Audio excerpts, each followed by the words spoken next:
un versículo. ¿Cuáles fueron las primeras palabras que salieron de los labios de nuestro Señor Jesús cuando inició su ministerio en esta tierra? Cuando hacemos esta pregunta, hay quienes llegamos a pensar, ¿verdad?, en ese pasaje cuando Jesús se les pierde de vista a sus padres. ¿Recuerdan ustedes qué pasó en esa ocasión?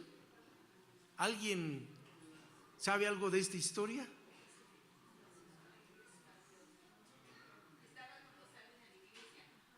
Ajá. Bueno, ya nos dio un dato la hermana. ¿Tú quieres decir otra cosa, Felipe?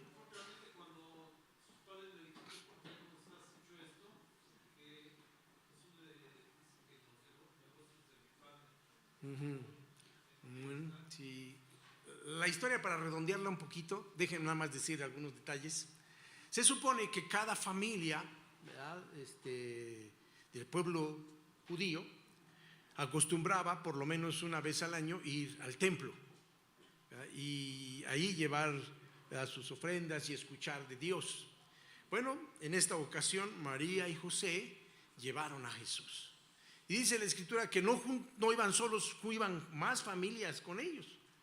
Y después de 2 o 3 días de que iban caminando, porque a veces tenían que recorrer muchos kilómetros, hermano, de repente imagínense a María preguntándole a José: oye, José, ¿de dónde está Jesús? Pues ¿qué no iba contigo? No, pues ¿cómo? Pues entonces, ¿con quién está? Y dice la Escritura que lo empezaron a buscar. Y cuando se dieron cuenta que no venía con ellos, se regresaron otra vez hasta Jerusalén. Y la Escritura dice que allí estaba Jesús, platicando con aquellas personas que conocían mucho de la palabra de Dios. Hay quienes dicen, ¿verdad?, allí Jesús dijo sus primeras palabras. La cuestión es que no tenemos registrado qué fue lo que dijo. Solamente lo que acaba de decir ahorita nuestro hermano Felipe, que le contestó a sus papás: en los negocios de mi padre tengo que estar. Entonces la pregunta sigue ahí en el aire: ¿cuáles fueron las primeras palabras que Jesús dijo cuando inició su ministerio? Sus primeras palabras, usted y yo las vamos a encontrar, ¿verdad?, allí en Mateo capítulo 4, verso número 17. Dice la Escritura allí: desde entonces comenzó Jesús a predicar y a decir, ¿verdad?, arrepentíos, porque el reino de los cielos se ha acercado. Estas fueron las primeras palabras que Jesús emitió cuando empezó su ministerio. Arrepentíos, porque el reino de los cielos se ha acercado. Ahora déjeme leerle otro versículo que se encuentra en la carta que escribiera uno de los apóstoles que más predicó a Jesús, ¿verdad?, durante su tiempo de vida, el apóstol Pablo. Él escribió estas palabras: porque el reino de Dios no es comida ni bebida, sino justicia, paz y gozo en el Espíritu Santo. Estoy leyendo en Romanos capítulo 14, verso 17. Vuelvo a repetir el versículo, dice: porque el reino de Dios no es comida ni bebida, sino justicia y paz y gozo en el Espíritu Santo. Le voy a invitar para que incline su rostro. Vamos a hacer una oración. Nuestro buen Dios, Señor, estamos muy agradecidos con usted en este mediodía, por la bendición que nos da de tener este tiempo juntos, por poder celebrar junto con Sari y su esposo esta bendición que usted ha traído a sus vidas. Pero también, Señor, estamos contentos porque nos permite abrir su palabra, y estamos convencidos, Dios, que cada vez que abrimos su palabra, la Biblia, Señor, usted quiere hablar a nuestro corazón. Padre, deseamos que usted quite todo aquello que pudiera estorbar y que solo su bendita palabra sea la que quede en nuestros corazones, y que esta, guiada por su Espíritu Santo, nos pueda llevar a toda verdad, a toda justicia, y en todo lo que hagamos, Señor, lo podamos honrar y edificar a los que nos rodean. Todo Todo se lo rogamos en el nombre de Jesús. Amén. Enfocados en el reino. Ese es el título de nuestra sencilla meditación esta tarde. Jesús inició su ministerio diciendo: arrepentíos porque el reino de los cielos se ha acercado. Saben, desde que nuestro Señor Jesucristo estuvo aquí en la tierra, caminó entre la gente, muchas personas no entendieron qué era en esencia esto del reino de Dios. Y siempre empezaron en sus cabezas a surgir muchas cosas, ¿no? Había quienes llegaban a creer que el reino de Dios consistía en ver cómo Dios venía a suplir nuestras necesidades y a sacarnos de nuestros problemas. Bueno, de hecho, una ocasión dice la Escritura que nuestro Señor Jesús, ¿verdad?, andaba con Pedro y con sus discípulos y llegaron hasta la casa de Pedro. ¿Alguien se recuerda qué pasó en la casa de Pedro?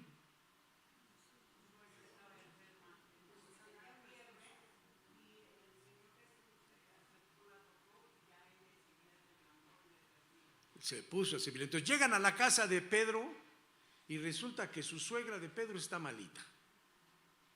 Y Jesús, ¿verdad?, como era su costumbre, sanó a esta mujer. Pero entonces empezó a correr la voz ahí en el pueblo: oigan, ¿qué creen? Está acá Jesús y está sanando personas. Y la gente empezó a llegar. De alguna manera la gente creyó que eso era parte del reino de Dios. Al otro día, ¿verdad?, cuando ya amaneció, ¿verdad?, Pedro se despierta y empieza a buscar a Jesús. ¿Y alguien sabe qué pasó?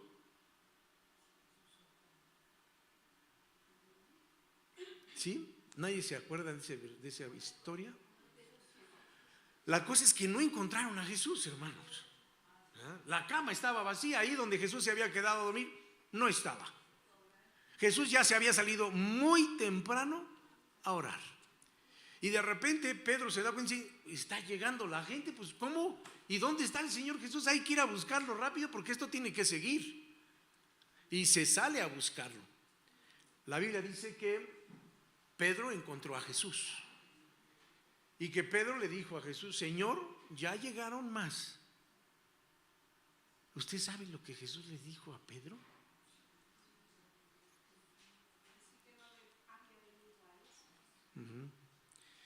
El Señor Jesús pareciera que se vio medio malo, como diciendo: ni modo, yo no vine nada más a andar aquí de milagrero, no vine a andar nada más sanando a gentes, yo vine a predicar el reino de Dios. Con esto lo único que quiero decirle, hermano, es que desde el tiempo de Jesús siempre ha habido ideas muy equivocadas y muy raras respecto a qué es el reino de Dios. Y sabe que Dios, a través de su palabra, nos pide que usted y yo estemos viviendo nuestras vidas enfocadas en el reino. ¿Pero qué es eso? Bueno, la historia sigue pasando, ¿verdad?, sigue levantándose comunidades de fe, empieza a haber muchas iglesias y de repente pues cada quien tiene muchas ideas en su cabeza. Y entonces usted y yo acabamos de leer este versículo de Romanos capítulo 14, bueno, lo leí yo, ¿verdad? Romanos 14, 17, donde dice la Biblia: porque el reino de Dios no es comida, no es bebida. Ahora, ¿a quién escribió eso Pablo?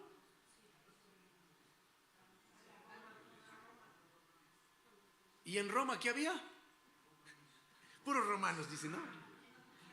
Había una iglesia, hermanos, una iglesia que estaba conociendo de Dios, que estaba, ¿verdad?, tratando de expresar su fe, pero que usted y yo nos podemos dar cuenta que había cosas medias raras, ¿no? Y llega Pablo y les dice: a ver, mis estimados, pues ¿qué no han entendido qué es el reino de Dios? El reino de Dios no se trata de esto y de esto. Y entonces en este capítulo 14 él va a compartirnos algunas ideas, ¿verdad?, a usted y a mí, para que ahora usted y yo, ¿verdad?, sepamos cómo vivir el reino de Dios y cómo estar de verdad enfocados en el reino. Porque usted y yo nos movemos en una sociedad que no se enfoca en el reino. ¿En qué se enfoca nuestra sociedad hoy en día, hermanos?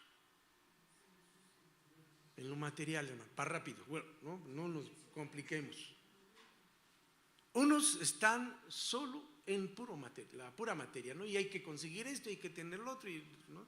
Hay algunos que viven, ¿verdad?, para comer, y otros comen para vivir, ¿verdad? Hay algunos que viven para trabajar y otros trabajan para vivir, ¿verdad? Y está así media rara la cosa, ¿no? Pero si usted y yo hemos conocido a Cristo, si usted y yo estamos conociendo a Dios, el mensaje de parte de Dios para usted y para mí es que dejemos de enfocarnos en lo que los que no conocen a Dios se están enfocando. Ya a finales de este año pasado yo les predicaba de Mateo capítulo 6 versos 33, donde dicen: mas buscad primeramente el reino de Dios y su justicia. Dios eso es lo que desea, que usted y yo estemos enfocados en el reino y que dejemos de enfocarnos en lo que la mayoría de la gente se está enfocando. ¿Por qué? Porque Dios dice: yo ya me comprometí contigo, yo de verdad voy a cuidarte a ti, te voy a dar lo necesario. Entonces no vivas pensando nada más en que, híjole, ¿y mañana no habrá pozole? Híjole, yo quisiera que hubiera, ¿no? Y nada más estamos pensando en qué vamos a comer. Tu vida no gira en torno a lo que comes, ni a lo que te pones. Si hemos conocido de Cristo, Dios quiere que esas cosas las vayamos quitando y dejemos que su reino nos invada y empecemos a ver las cosas como Él las ve, hermano. Un día me dijeron: es que esta gente necesita comida. Pues sí, pero ¿para qué los engordo si así se van a ir al infierno todos gorditos? ¿Qué es lo primero que necesitan? Que les compartamos la palabra, hermano, que les hablemos de Dios, porque eso es a lo que vino Jesús, a hablar del reino.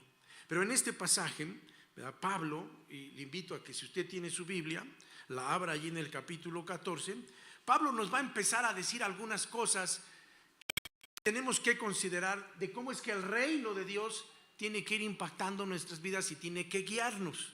Fíjese, en este capítulo 14, lo primero que el apóstol Pablo va a decirnos es que el reino de Dios no se trata de imponer mis ideas o mis conceptos. ¿Por qué digo esto? Porque si usted lee aquí lo que dice en Romanos 14, dice: recibid al débil, pero no para contender sobre opiniones. Porque uno cree que se ha de comer de todo y otro dice: no. La Biblia dice que los animales de pezuña hendida, que los animales que rumean, que los animales que esto y que lo, eso no te comas. Y bueno, ya vimos que la Escritura dice que en eso no consiste el reino, hermano. Tenemos que darnos cuenta que el reino va más allá de eso. No solo son conceptos. Tristemente, hoy, por cuestiones de conceptos y de ideas, mucha gente está dividida. Y lo digo desde el concepto, desde el ambiente religioso, hermano.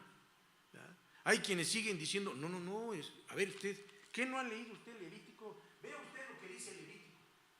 Todas estas cosas no nos las podemos comer, porque aquí Dios estableció. Bueno, aquí dice Pablo que el reino de Dios no es comida ni bebida. Y hay quienes, por seguir sus leyes, sus opiniones, sus conceptos, hacen de lado lo que en esencia es el reino de Dios. ¿Verdad? Ustedes y yo ya hablamos de que el evangelio en esencia, dijimos, ¿qué es el evangelio? Es Dios viniendo a buscarme, es Dios mostrando su amor.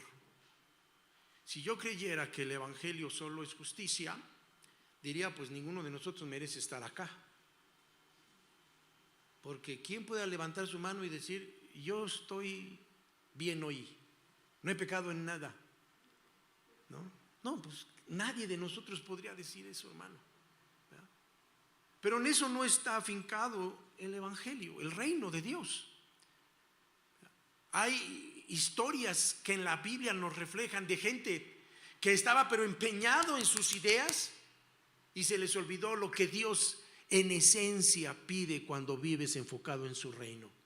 Cuando vives enfocado en su reino, la cosa no es imponer, la cosa es amar, hermano. Y ahí está aquella historia que seguramente usted se recuerda. Dijo Jesús, un día un amigo se fue de Jerusalén a Jericó. Y cuando iba para allá, ¿verdad? Hoy diríamos, un amigo salió de Atizapán rumbo a Naucalpan y cuando llegó a Naucalpan le plancharon su traje. Bueno, hoy allá en todos los lugares se los andan planchando, ¿no? Ya no sabe uno ni a dónde ir porque la violencia está tremenda. Bueno, Jesús platicó de un hombre que lo golpearon tremendamente, ¿no? Lo dejaron medio muerto. ¿Y qué dice la historia que pasó en lo que Jesús platicó? Habló de gentes que tenían sus ideas, que tenían sus conceptos y que por sus ideas se les olvidó vivir el reino de Dios, estar enfocados en el reino. Ellos se enfocaron en las leyes. Primero pasó un sacerdote que seguramente se acordó lo que dice en Levítico: no te acerques al animal inmundo, no te acerques al muerto porque te contaminas. Aquellos no sabían si estaba muerto aquel hombre, pero parecía que estaba muerto. Pero seguramente el sacerdote se quedó clavado con lo que decía allá en Levítico. Dijo, como allá dice que no me tengo que acercar porque me voy a contaminar, pues no me le acerco y me voy. Pero se le olvidó que la Biblia también dice que sobre todas las cosas hay que amar a Dios y hay que amar al prójimo. Luego pasó ¿quién? Otro cuate, ¿no? Que también sabía y que tenía muchos conceptos en su cabeza, pero también se pasó de largo. Y bueno, ustedes y yo que sabemos que Jesús cuando daba estos ejemplos, lo que quería es que los judíos les abriera la cabeza, ¿no? Dice, y después pasó uno que ni siquiera conocía nada de leyes, nada de costumbres, pero que estaba enfocado en lo que sabía que se tenía que enfocar. ¿De qué sirve que yo me sepa toda la Biblia si se la rayo a quien se me atraviesa cuando vengo manejando? ¿De qué vale que yo me sepa 3 versículos, 4 versículos, si a cada persona que puedo le miento o le hago tranzas? Hermano, eso no es a lo que nos invita la palabra de Dios. Hay que estar centrados en el reino. Por eso es que decimos en primera instancia, el reino de Dios no se trata de imponer mis ideas y mis conceptos. Ustedes saben que su servidor pertenece a una alianza de pastores. En Atizapán hay más de 180, 160 iglesias evangélicas. De esas 100 y tantas iglesias evangélicas, ¿verdad?, en la alianza en la que estamos hay alrededor de 60 pastores. Y muchos tienen ideas bien raras, hermano, ¿verdad? Pero a mí Dios no me puso, ¿verdad?, a decirle, hermano, usted está re mal, ¿cómo cree? No, sálgase de allí, véngase para acá con nosotros, acá nosotros sí estamos bien. Hermano, de eso no se trata el reino de Dios, ¿verdad? Se trata de que tenemos que amar al prójimo y respetarles. Si tú estás ahí quédate, amigo, ese no es problema para nosotros, ¿no? Estar enfocados en el reino de Dios no tiene que ver con el cómo ves las cosas tú, sino cómo las ve Dios. Y cómo, ¿verdad?, yo aprendo de cómo Él las ve y empiezo a hacer las cosas como Dios las ve, hermano. A veces, hermano, nosotros estamos pensando, ¿verdad?, más en algunas palabras que dice la Biblia que en el espíritu de lo que dice la Biblia. En este pasaje se lee mucho que dice, unos dicen, es que algunos dicen que es el sábado y otros dicen que es el domingo. ¿A cuántos de ustedes les ha tocado hablar con alguien que dice que los que nos reunimos en domingo tenemos la señal de Satanás, del diablo? ¿No les ha tocado? Bueno, pues algún día se los van a topar a estas personas que dicen así, Pero si usted se reúne el sábado, no, usted es de los escogidos. Usted sí está bien. Bueno, pues aquí dice el apóstol Pablo, ¿verdad? Que no te pongas a hacer diferencia, dice el verso número 5 de Romanos 14:5, dice: uno hace diferencia entre día y día, otro juzga igual todos los días. Cada uno esté plenamente convencido de su propia mente. ¿Qué es lo que la Biblia nos enseña, hermanos? En la Biblia usted y yo encontramos principios, hermanos, que tenemos que aplicar en nuestras vidas. Por ejemplo, la Biblia dice algo respecto al trabajar y al honrar a Dios. ¿Qué dice la Biblia, por ejemplo, en eso de los días? 6 días trabajarás y el séptimo, ¿verdad?, lo usarás para reposo y para buscar de Dios, para alabarlo, ¿no? Bueno, dice la Escritura que el Señor Jesús, ¿cuándo resucitó? Al tercer día, sí, ¿verdad? Pero ese tercer día era el primer día de la semana y era domingo. Y la iglesia decidió reunirse en ese día. Antes los judíos se reunían el sábado, pero ahora la iglesia dice: pues vamos a honrar el día que resucitó nuestro Señor Jesús, entonces nos reunimos el domingo, ¿no? Pero hermano, esas son solo costumbres. ¿Cuál es el principio? Trabaja 6 días y un día busca a Dios. Un día estábamos allá en Oaxaca, en Guatemala, predicando con un grupo, los poconchíes, y me decían unos cuates: hermano, a esta gente ya hay que sacarla de la iglesia, hermano. ¿Y por qué? Oye, hermano, ¿no vienen el domingo? Y el domingo es el día del Señor. Digo, a ver, vamos a platicar un poquito de esto del día del Señor. Saben que toda esa gente, de hecho en toda esa zona se le llama la hortaliza de América Latina. Toda esa gente se dedica al plantío de hortalizas, zanahorias y todo este tipo de cosas, hermano. Y salen unas cosotas pero grandes, Dios los ha bendecido mucho, ¿no? Pero resulta que había algunos que tenían tierras y eran dueños de esas tierras. Entonces, como eran dueños, ellos no les preocupaba. Ellos mandaban a su gente a trabajar. Usted vaya a trabajar hasta el domingo, ¿no? Pero los hermanos que no tenían tierras, pues lo que cosechaban el domingo lo aprovechaban, porque bajaban de los pueblitos a este lugar que se llamaba Checanchabós. Ahí bajaban, ¿verdad?, a comprar las cosas. ¿Cuál era el único día que estos pobres tenían para vender? El domingo. Pero los que tenían tierras, pues no tenían ese problema. Tenían quien les trabajara y entonces ellos se venían al templo y decían: saquemos a esos que no vienen el domingo, hermano, porque el domingo es del Señor. ¿Cómo ves, Israel? ¿Lo sacamos o no lo sacamos? Le decía yo a los hermanos: hermano, ¿por qué no platicamos con la gente? Porque déjame decirte una cosa, tú que vienes aquí el domingo, tienes trabajadores. Yo te pregunto, ¿a esos trabajadores les estás compartiendo del evangelio? Porque un día Dios te va a decir: oye, ¿dejaste que esta gente me conociera o los pusiste a trabajar como esclavos? ¿Qué le vas a decir? No, pues es que había que trabajar. No, man. Total, hermanos, para ese pueblo, el día que se reunían para adorar al Señor ya no fue domingo, se pasó a miércoles. Era el día en el que todos podían de verdad alabar a Dios, porque allí en su pueblo era el día que podían descansar, hermano, porque todos los demás días había que vender. ¿Estaba mal hacer eso? Estaban solo siguiendo un principio: trabaja 6 días y un día dedícalo. Y eso es lo que Dios quiere que hagamos, enfocarnos en el reino. Pero pues digo, cada quien tiene sus ideas, ¿verdad? Y yo me he topado con personas que me han dicho: no, usted está bien mal. Y me empiezan a decir de cositas. Digo, ¿sabes qué? Eso no es de lo que dice la palabra de Dios. Pero además de eso, hermano, el reino de Dios, ¿verdad?, cuando nos enfocamos en el reino, tiene que ver no tanto que comes o dejas de comer, sino con cuánto tú te dejas transformar por Dios. ¿Verdad? ¿Alguien ha escuchado usted del alimento kosher? Sí, ya luego vi ojitos que dijeron: sí, yo. ¿De qué es eso, Felipe? ¿Tú sabes?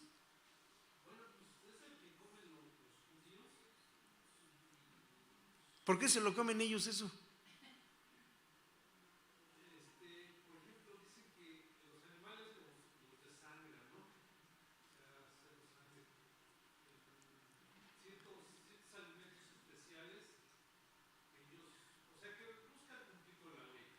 Para rápido, dices, ¿no?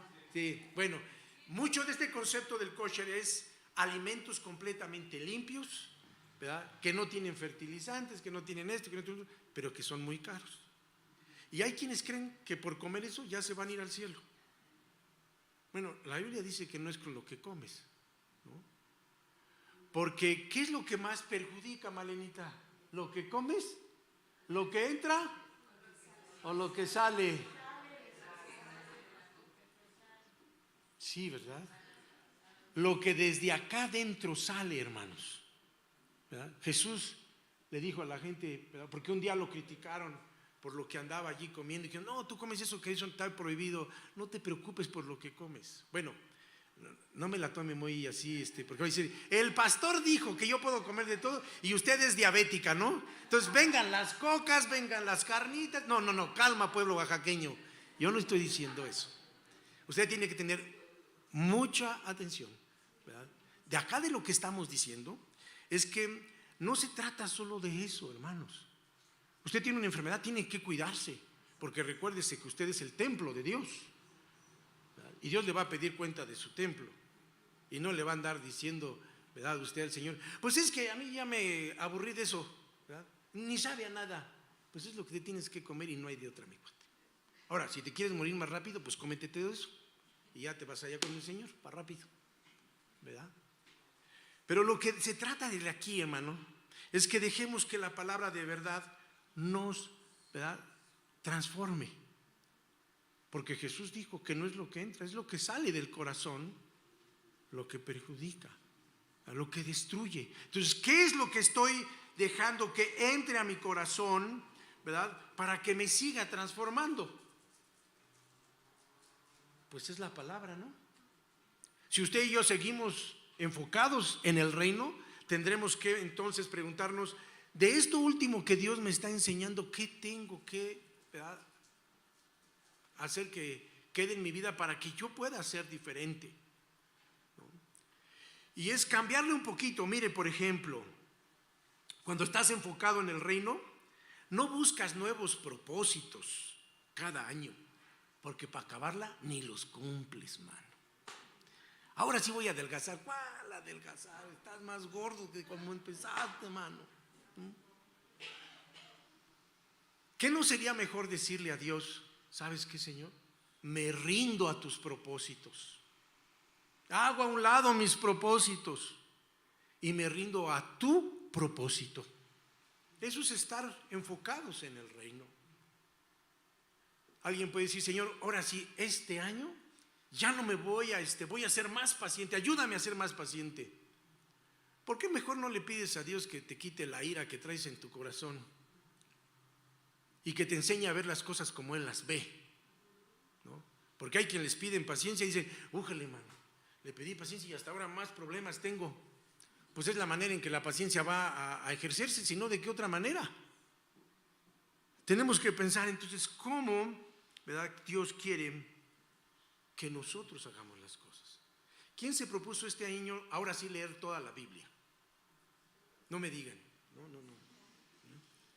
No está mal que nos propongamos leer la Biblia, ¿verdad?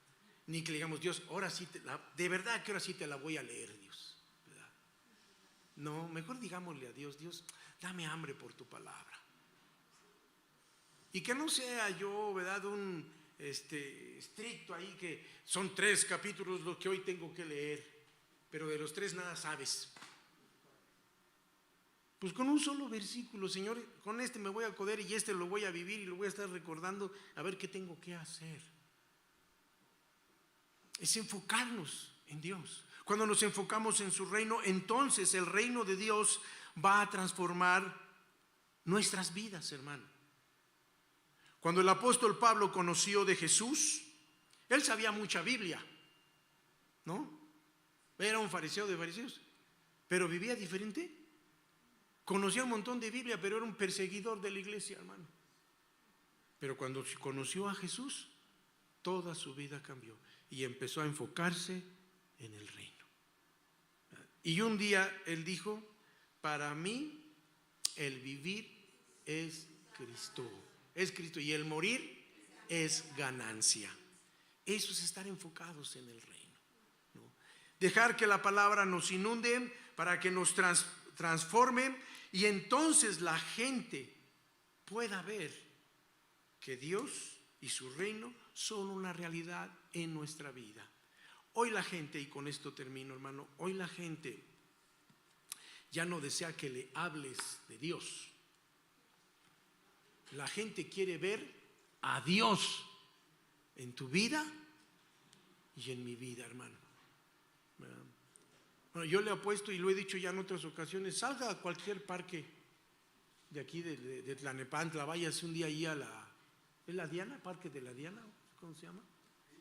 Y agarre 3 personas al azar, hermanos, y empiéceles a hablar de Cristo, y usted se va a encontrar que de las 3 personas, por lo menos 2 le van a decir: no, gracias, yo no. Pero ¿por qué no? Mira, no, dice, yo conozco gente que dice que es cristiana, pero no, son peores, man. Conozco a gente que hasta pastores, y que no, yo no quiero saber nada. La gente está harta, hermano. La gente lo que quiere ver es a Dios de verdad en nuestra vida. Así que eso solo puede pasar cuando usted y yo enfocamos nuestra vida en el reino. Así que yo le invito, invitémonos todos, oremos unos por otros para que podamos ser una iglesia, familias, personas enfocadas en el reino de Dios. Porque eso es lo que necesitamos, hermano. Eso es lo que necesita nuestra comunidad. Más que políticos que quieran ser derechos, que aunque quieran, los ponen todos chuecos y terminan haciendo lo que todos hacen. Lo que necesitamos es a Cristo en nuestras familias y vivir su reino. Vamos a orar. Padre, usted conoce nuestro corazón, usted conoce nuestras vidas, y cuánto de verdad su reino es lo que nos rige. Usted sabe, Señor, en dónde están nuestras prioridades. Ayúdenos, por favor, Señor, a ser personas, a ser familias, a ser una comunidad de fe, que estemos enfocados en su reino, que podamos amar como usted ama, que podamos dejar que su palabra nos siga transformando, y que antes de poder criticar a otros les podamos mostrar que usted vive en nosotros. Ahora, Dios, que el amor suyo que nos ha dado, Señor, lo podamos compartir con aquellos que nos rodean. Que su gracia, Señor Jesús, nos siga motivando a dar lo mejor siempre. Y gracias por su Espíritu que nos acompaña y nos guía a toda verdad y a toda justicia. En su nombre, Jesús, oramos. Amén. Le voy a invitar.